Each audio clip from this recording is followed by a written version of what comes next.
Okay, so for this part of the Photon Engine, what I'm doing is we've got a head off an old Cadillac engine. This is cast iron. This is not regular mild steel. The era that it came from, we're not 100% sure the metallurgy behind this, so to figure out what metals to use for this to get proper fusion, I bought a similar, by the same company, it was a General Motors product, but it's by a late 90s model Chevy head. Ran some initial beads around it. I ran a nickel pass, a 7018 and a 6013 pass, as well as some MIG with mild steel. Let it sit, applied a little bit of I did what's called peening. I peened the back of the valve rods or valve stems. They broke loose. This shows us that there's a lot of carbon in here and that we have to have something that's going to eliminate that. What we have to solve this problem is we're using a technique called buttering. Nickel is a metal that will join with cast iron very well. It joins with high carbon steels. Nickel, what's in stainless steel is chromium as well as nickel. So what we have in this 3/16L is about 18% chromium and about 11% nickel. So what I'm going to do is I'm going to take a 99% nickel rod and I'm going to weld right along the inside of here. I'm going to take my machining, what I'm going to use to machine it is this Dremel, grind that back down so that I have a very thin layer of nickel right there. That's called buttering. So what I'm doing is I'm going to set that in there with a nickel. After I do that, I'm going to run another nickel pass all the way around this so that I have buttered the two surfaces together, and I've got adhesion to the cast and proper adhesion to the stainless steel. Then I'm going to run a 7018 low hydrogen pass over the top of this.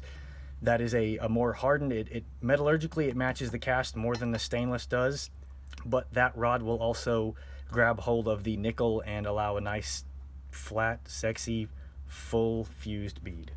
And do we understand correctly that you've created a way to preheat it out of necessity? Yes, to weld cast iron you have to what's called purging it, and that is bringing it up to a certain temperature so that you diminish the amount of stress cracks and just stress that the metal comes under.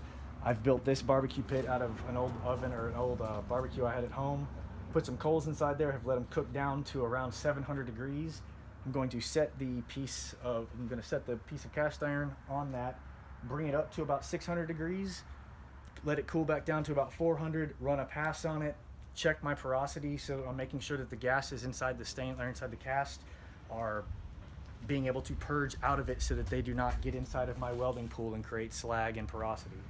Once this happens, if I get a good clean pass the first time, I can go ahead and set my process up and weld what I just showed you or what I just told you I was going to do.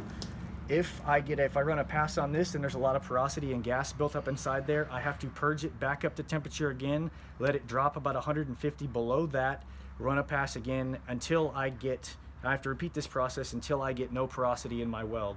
Once I reach that point, very minimal porosity, then I can purge it up to about 500 degrees and start my welding. Very good, very well put, very sharp mind. I appreciate your work on the project. It's 3:26, the average length of a song. As a professional singer, I'd say we need to hang up now. But I have heard of songs 4 minutes long. Oh, yeah. So let me ask this.